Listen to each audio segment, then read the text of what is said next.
हाँ, मैंने नसीब बदलते देखे हैं, जीवन सुधरते देखे हैं, कठिनाइयों के पहाड़ पिघलते देखे हैं और मजबूरियों के पत्थर कुचलते देखे हैं। हाँ, मैंने नसीब बदलते देखे हैं। पता है किसके? उन पागलों के जो किस्मत से लड़ जाते हैं, हार न मानने की जिद पर अड़ जाते हैं, जो नाकाम होने से चिढ़ जाते हैं, हर परेशानी से भिड़ जाते हैं। हाँ, मैंने नसीब बदलते देखे हैं। हाँ, मैंने नसीब बदलते देखे हैं। जय शनिदेव, जय श्री कृष्णा। मेरे प्यारे बच्चों, देखो एक और नया महीना आ गया, सितंबर की। आज हम बात करने वाले हैं 1 से लेकर के 30 सितंबर तक क्या क्या आपके साथ होने वाला है। आजकल तो पता ही नहीं चलता दिन कैसे गुजर जाते हैं, हफ्ते कैसे गुजर जाते हैं और महीने कैसे गुजर जाते हैं। एक और नया महीना आ गया, क्या क्या आपके लिए लेकर के आएगा, सारी बातें डिटेल में डिस्कस करेंगे। So let's get started.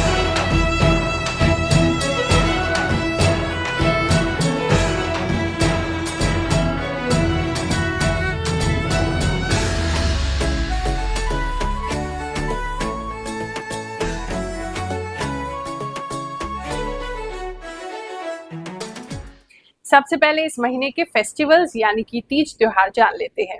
Hartalika Teej जो है वो 6 सितंबर को मनाई जाएगी। गणेश चतुर्थी 7 सितंबर से लेकर के 17 सितंबर तक होगा। गणेश विसर्जन भी 17 सितंबर को किया जाएगा।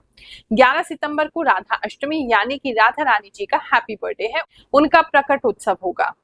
14 सितंबर को परिवर्तन एकादशी है। 15 सितंबर को वामन देव जी की जयंती है।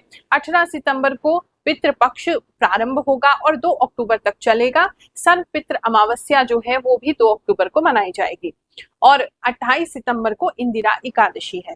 एक नजर ग्रहों के गोचर पे भी डाल लेते हैं। इस महीने कौन सा ग्रह किस राशि में प्रवेश करेगा और क्या हमारे लिए लेकर के आएगा, चलिए जानते हैं। सूर्य जो है वो 16 सितंबर को कन्या राशि में अपने मित्र राशि में प्रवेश करेंगे।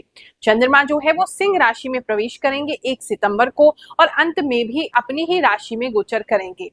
मंगल जो है वो मिथुन राशि में रहेंगे। बुध जो है 4 सितंबर को सिंह राशि में प्रवेश कर जाएंगे। बृहस्पति जो है वृषभ राशि में बने रहेंगे। शुक्र जो है वो 18 सितंबर को तुला राशि अपनी राशि में प्रवेश करेंगे और शनि कुंभ राशि में अभी वक्री चल रहे हैं, 15 नवंबर तक वक्री बने रहेंगे। राहु मीन राशि में और केतु कन्या राशि में बने रहेंगे। जो लोग हमारे चैनल ग्रहों की बात पर अभी अभी जुड़े हैं उन सबको बता देते हैं, ये जो राशिफल है आपने अपनी राशि अनुसार देखना है। जो आपकी चंद्रमा के हिसाब से सटीक राशि है उसके हिसाब से देखिए। साथ ही इसमें हम ग्रहों की गणना तो करते ही हैं, जो इंट्यूटिव एस्ट्रोलॉजी है यानी आभास शक्ति जो मुझे प्राप्त है उससे भी मैं आपको ये बताती हूँ। इस राशिफल को देख रहे हैं तो कोई ना कोई मैसेज आपके लिए जरूर होगा, जो आपसे मेल खा रहा है, आपकी सिचुएशन के हिसाब से है उसको लीजिए। बाकी किसी और के लिए मैसेज हो सकता है तो उस पर ध्यान मत दीजिएगा। वीडियो को छोड़ के अभी कहीं मत जाइएगा, क्योंकि लास्ट में मैं आपको बताने वाली हूँ कि महा उपाय इस महीने में आपको क्या करना है। पितृपक्ष आ रहा है तो उसमें पितृ दोष अगर है, पितृ आपको परेशान कर रहे हैं, आपको ऐसा लगता है, तो उन सभी के लिए उपाय बताऊंगी, तो वीडियो में बने। मकर राशि वालों चलिए जानते हैं सितंबर का महीना आपके लिए क्या लेकर के आएगा। सितंबर में मुझे एक तो आपका गुस्सा शांत होता हुआ दिखाई दे रहा है। पहले तो आप किसी चीज पे बहुत ज्यादा गुस्सा कर रहे हैं और फिर आप शांत हो जा रहे हैं, तो इस तरीके की मिक्स एनर्जीज आपके लिए दिखाई दे रही हैं। दूसरा दिख रहा है, एक तरफ तो आपको कोई चीजें बहुत ज्यादा हर्ट कर रही हैं और दूसरा आप उसको इग्नोर भी कर रहे हैं। और ये आपका कोई, आप जिसे पसंद करते हैं, आपके जो खास लोग हैं उन्हीं में से कोई है जो आपको उनकी एक्टिविटीज अच्छी नहीं लग रही हैं, आपको उनकी बातें अच्छी नहीं लग रही हैं, तो आपको चुभ रही हैं उनकी बातें, लेकिन फिर भी आप उसे इग्नोर कर रहे हैं। गुस्सा बहुत आ रहा है, गुस्सा को दबा रहे हैं और उसको शांत करने का कोशिश कर रहे हैं अपने आप। तो इस तरह की एनर्जी शुरुआत में दिखाई दे रही है। बात करते हैं आपकी जॉब की, तो जॉब के अंदर काफी मतलब काफी कुछ होता दिखाई दे रहा है। आप जो कर रहे हैं वो तो कर ही रहे हैं, आपके जॉब प्लेस पे काफी कुछ चेंजेस होते दिखाई दे रहे हैं। कुछ नए लोग वहां पर एंट्री ले सकते हैं या आपको कहीं बाहर जाना पड़ सकता है जहां बहुत सारे लोगों के साथ आप डीलिंग कर रहे हैं। वो इस महीने में आपका होता हुआ दिखाई दे रहा है। तो जॉब प्लेस पे अच्छा है, आप तो अच्छे ही बने रहेंगे, काम है, पीसफुल है, आपको लॉजिकल है, आपको पता है क्या करना है, तो आपका परफॉर्मेंस उससे इफेक्ट नहीं होगा, आप अच्छे से सब कुछ मैनेज कर लेंगे। मैनेजर लेवल पे हैं तो आपको बहुत सारे लोगों को टीम दी जा सकती है, नई मैनेज करने के लिए काफी लोग मिल सकते हैं, उसे आप बखूबी निभाएंगे, बहुत अच्छे से उसमें काम करेंगे। तो आपका प्रदर्शन जो है वो अच्छा ही दिख रहा है काफी, लेकिन थोड़े से शार्प दिख रहे हैं आप, मतलब प्यार से किसी से बात नहीं कर रहे हैं, थोड़ा शार्पनेस आप में आ जाएगी, एक टुक जवाब देने वाली जो हैबिट होती है वो आप में आ जाएगी आपके वर्क प्लेस पे। बिजनेस की बात करें तो बिजनेस के अंदर आप फ्यूचर के लिए कुछ प्लान कर रहे हैं, फ्यूचर के लिए कुछ काम कर रहे हैं, आपने कोई विजन बनाया है, आपने कुछ सोचा है और उसके लिए आप इस पूरे मंथ काम करते रहेंगे, जो कि आगे चल के आपको डेफिनेटली देगा और आपको उस काम को करने से बहुत खुशी मिलेगी। और आपको पता है आपका विजन सही है, आने वाला फ्यूचर बहुत अच्छा होगा, आपको बहुत अच्छा रिस्पॉन्स उससे मिलेगा, तो उसके तरफ आपकी बिल्डिंग, अभी जो आप कंस्ट्रक्शन कर रहे हैं या बिल्डिंग बना रहे हैं या फाउंडेशन बना रहे हैं, वैसा मुझे काफी लोगों के लिए दिख रहा है। बात करते हैं हम आपके मनी की, तो मनी जो है कहीं फंसा हुआ दिखाई दे रहा है, आपने किसी को पैसा दे दिया है या अगर कोई सितंबर में आपसे पैसा मांगे तो उसको बिल्कुल भी पैसा नहीं देंगे, क्योंकि पैसा आपका अटक जाएगा कहीं और भी, आपका पैसा बल्कि काफी सारी जगह छोटा छोटा पैसा आपका अटका हुआ दिखाई दे रहा है जो नहीं आ रहा है, वो थोड़ा सा कुछ जगहों से तो डेफिनेटली खुल जाएगा आना, वहां से आप पैसा अपना लेकर के आ सकते हैं, थोड़ी सी मेहनत करनी पड़ेगी उसके लिए, लेकिन आपको वो चीज मिल जाएगी। आज के इस कलयुग में कैसा ऐसे हो सकता है कि गुरु माँ अपने स्थान से बैठे बैठे आपके जीवन में क्या हो रहा है वो बता दे। अब भैया ये तो आप ही मुझे बताते हो कि गुरु माँ जो आप बताती हैं बिल्कुल सत्य होता है। चलिए ऐसे कुछ लोगों की कहानी सुनते हैं, फिर आगे का राशिफल जानेंगे। क्या सच में गुरु माँ का राशिफल सच होता है? आइए कुछ कमेंट सुनते हैं। यूट्यूब पर कोई 100% सही बात बताता है, वो है गुरु माँ। जो भी आप बताए हो गुरु माँ, मेरे साथ वही होता है। गुरु माँ की वृषभ वाली वीडियो देखी थी, उसमें गुरु माँ ने कहा था ऑपरेशन नहीं होगा और ऑपरेशन नहीं होगा। गुरु माँ का राशिफल 90% मुझसे मैच करता है। आपकी बातें सच हो गई मेरे साथ। आप जीनियस है गुरु माँ, बिल्कुल सही गुरु माँ राशिफल के लिए। गुरु माँ जॉब का तो आपने बहुत अच्छा बोला, हो गया। गुरु माँ जो कहती है वही सही है। सच में गुरु माँ आप पूरा सटीक बताते हैं।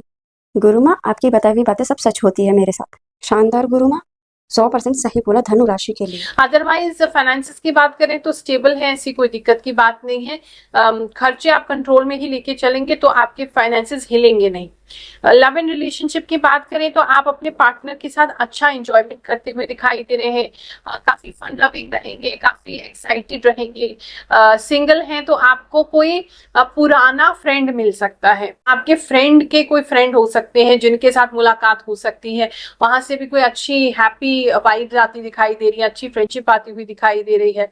और कुछ लोगों को सोशल मीडिया पे से भी कोई व्यक्ति जो है वो मिल रहा है एज अ पार्टनर, काफी लोगों के लिए ऐसा दिख रहा है। बात करते हैं हम आपकी फैमिली लाइफ की, तो फैमिली लाइफ में थोड़े से खर्चे बढ़ सकते हैं। आप करेंगे नहीं, थोड़े कंजूसी रहेंगे, लेकिन खर्चे थोड़े बढ़ सकते हैं, स्पेशली किसी के हेल्थ पे खर्चा हो सकता है और आपके घर में किसी तरीके का खर्चा दिखाई दे रहा है। अगर लकड़ी का सामान बहुत ज्यादा है तो वो खराब हो सकता है, उसका ध्यान रखेंगे। अगर आग लगने की कोई संभावना आपके यहाँ है तो उन चीजों का ख्याल रखें कि ऐसा ना हो, कोई शॉर्ट सर्किट, कोई वायरिंग, कोई इस तरीके की चीज हो सकती है। वायरिंग भी लूज होती दिखाई दे रही है आपकी सितंबर मंथ में। बाकी फैमिली वाले खुश हैं, आपको सपोर्ट करेंगे, ऐसी कोई दिक्कत की बात नहीं है। थोड़ा सा आपकी मदर अटेंशन थोड़ा ज्यादा मांगेंगी, अभी इमोशनल होती ज्यादा दिखाई दे रही है, तो उनको संभालने के लिए थोड़ा अटेंशन आपको ज्यादा देना पड़ेगा, टाइम वहां पे ज्यादा लगाना पड़ेगा। बात करते हैं हम आपके हेल्थ की। हेल्थ में जैसे बताया आपके फैमिली में किसी की हेल्थ जो खराब हो रही है तो उसकी वजह से थोड़ा खर्चा हो सकता है। कोई छोटा ही है आपसे, उसके ऊपर खर्चा हो रहा है। और बाकी हेल्थ की बात करें तो पैरों में थोड़ा सा सूजन हो सकती है, अगर ऑलरेडी आपको होती रहती है तो वो कुछ लोगों के लिए है। थोड़ा ट्रैवलिंग अगर करेंगे तो उसके अंदर आपको थकान हो सकती है, वरना ऐसा कोई मेजर दिक्कत नहीं दिख रहा है। गुस्सा को दबाने से भी थोड़ा बीपी थोड़ा हाई कुछ लोगों का रह सकता है। थोड़ा गर्मी लगती हुई मुझे दिख रही है, आपको बॉडी में हीट पड़ रहा है। बात करते हैं हम एजुकेशन की। तो एजुकेशन में कुछ लोग अपनी कोई डिग्री कंप्लीट कर सकते हैं या आप वो डिग्री के लिए अप्लाई कर सकते हैं। अगर पीएचडी वगैरह आप कर रहे हैं तो उसमें आपको काफ़ी हेल्प मिलेगा। कोई नया प्रोफेसर, कोई नया टीचर आपको मिल सकता है, कोई अच्छा व्यक्ति मिल सकता है जो गाइड करे स्टूडेंट्स को किसी हायर अथॉरिटी से। कोई काफ़ी बड़े डीन है, प्रिंसिपल है, कोई मिनिस्टर है, उनके साथ बात करने का भी अवसर कुछ लोगों को इस मंथ में मिल सकता है। चलिए अब बात करेंगे इस महीने के महा उपाय के लिए। पितृपक्ष जो है वो प्रारंभ हो रहा है, जैसे कि मैंने आपको बताया है। अब कुछ लोग ऐसे होते हैं जिनको ये पता चलता है कि हमारी कुंडली में पितृ दोष लगा हुआ है। किसी पंडित जी ने, किसी एस्ट्रोलॉजर ने आपको बताया कि पितृ जो है वो आपके नाराज हैं, आपके पितृ आपको परेशान कर रहे हैं। पहले तो ये बात समझना चाहिए कि पितृ आखिर कौन है। पितृ हमारे ही फोर फादर्स होते हैं, यानी कि हमारे पिताजी, उनके पिताजी, उनके पिताजी, उनके पिताजी, ये पितृ में काउंट होते हैं। या फिर किसी की अकाल मृत्यु अगर हो जाती है तो उसे भी हम पितृ कहते हैं। अब ऐसी स्थिति में आप खुद सोचिए, क्या आपके पिताजी या उनके पिताजी अपने ही वंश का सर्वनाश करने की बात सोच सकते हैं? क्या वो आपको कोई दोष दे सकते हैं? क्या वो आपको परेशान कर सकते हैं? ऐसा बिल्कुल भी संभव नहीं है। शरीर छूटा तो सारे जो दुख होते हैं, जो तकलीफें होती हैं, जो मन मुटाव होते हैं, सभी छूट जाते हैं। तो इसीलिए ऐसी चीजें संभव नहीं है। लेकिन फिर भी अगर कोई आपके घर में ऐसी मृत्यु हुई है जो बहुत ज्यादा किसी के प्राण दुख के कारण गए हैं, मृत्यु के काल में उनको बहुत ज्यादा कष्ट हुआ है, या उनकी ऐसी कोई बहुत प्रगाढ़ इच्छा थी, वो इच्छा पूरी नहीं हो पाई है, ऐसे में वो आत्माएं अतृप्त होती हैं और किसी ना किसी के माध्यम से हमें बताने का प्रयास करती हैं। तो आपने केवल उनकी जो इच्छा है या तो उसको पूरा करना है। अगर वो नहीं कर सकते हैं या आपको पता ही नहीं है कि किनकी इच्छा है और क्या इच्छा थी और क्या आपको पूरा करना है, तो उस स्थिति में एक और उपाय मैं आपको बता रही हूँ। आपके घर में जितने भी बेटे हैं, यानी कि जितने भी पुरुष हैं, जितने भी बेटे हैं उस खानदान के, उन्हें सभी ने थोड़ा थोड़ा पैसा मिलाना है। और अगर कोई स्त्री यानी कि कोई बेटी अनमैरिड है, अभी उसकी शादी नहीं हुई है और वो कमाती हैं, तो उनको भी कुछ पैसा मिलाना चाहिए। सभी लोग मिला करके आप पितृ जो होते हैं उनके शांति के लिए उनके नाम से एक भंडारा आयोजन करिए, जहां गरीब लोगों को आप भोजन कराइए, भरपेट अच्छा भोजन कराइए। अगर उसमें आपको ये पता है कि आपके जो पितृ थे उन लोगों को ये चीजें पसंद थी, तो कोशिश कीजिए उन चीजों का ही दान करें, उन चीजों को ही आप भंडारे में शामिल करें। अच्छा सा भोजन कराना, जैसे किसी को पार्टी शादी कराते हो, ताकि जो भी खाए वो आपको दुआएं दे। इस प्रकार से करेंगे तो आपके पितृ जहां भी होंगे उनको जरूर ये बात पहुंचेगी, उन तक वो जो आप भाव है आपका उन तक जरूर पहुंचेगा और वो आपको आशीर्वाद प्रदान करेंगे। दूसरा उपाय इसी में यही है, जैसे मैं आपको बता रही थी, अगर मान लीजिए कि आपका पता है कि ये इनकी मृत्यु जो है इस कारण हुई थी या ये इच्छा वो पूरी नहीं कर पाए हैं। जैसे फॉर एग्जाम्पल कई लोग ऐसे होते हैं जिन्होंने मन में संकल्प किया था कि हम अपने जीवन काल में कोई मंदिर बनवाएंगे या देवी का मंदिर बनवाएंगे या कोई स्थान बनाएंगे, या बोल रखा था, कोई मन्नत ले रखी थी, लेकिन वो उसको पूरा किए बगैर ही इस संसार से गुजर गए। तो ऐसे में वो व्यक्ति की जो इच्छा है वो अधूरी रह जाती है, तब भी दिक्कत आती है। तो कोशिश कीजिए वो पता चल जाए, तो उस इच्छा को यदि आप पूरा करेंगे तो भी आपको पितरों का आशीर्वाद जरूर मिलेगा। बाकी सच्चे दिल से उनको याद करते रहिए। आप ही के पितर हैं, यानी आप ही के फोर फादर्स हैं, उनसे डरने की जरूरत नहीं है, वो आपको जरूर आशीर्वाद देंगे। केवल क्या चाहते हैं हमसे बड़े बुजुर्ग? केवल सम्मान, दो प्यार की बातें, उनका सम्मान कर लेंगे, उनसे प्यार की बातें कर लेंगे। वो नहीं है यहाँ पर तो आप उनकी फोटो लगा करके भी उनसे प्रार्थना कर सकते हैं, उन्हें याद कर सकते हैं, उनके अच्छे कर्म याद कर सकते हैं। बस इतना ही वो हमसे चाहते हैं, वो हमें आशीर्वाद जरूर प्रदान करेंगे। और जो लोग अपने वहां पर भंडारा आयोजित नहीं कर पा रहे हैं, तो पितृपक्ष के ही उपलक्ष्य में 18 सितंबर को हम भी भंडारे का आयोजन जो है वो करेंगे। तो आप उस दिन उसमें आ सकते हैं या फिर सहयोग दे सकते हैं अगर आ नहीं सकते तो, ताकि आपके नाम से, और उनका नाम भी भेज सकते हैं जिनके लिए आप करना चाहते हैं, तो आपके नाम से या आपके पितरों के नाम से जो है गरीबों में भंडारा वितरित किया जाएगा। सितंबर का महीना आप सबके लिए बहुत सुखद जाए, बहुत अच्छा जाए। आप सभी को मैं बहुत ज्यादा आशीर्वाद दे रही हूँ। जय शनिदेव, जय श्री कृष्णा।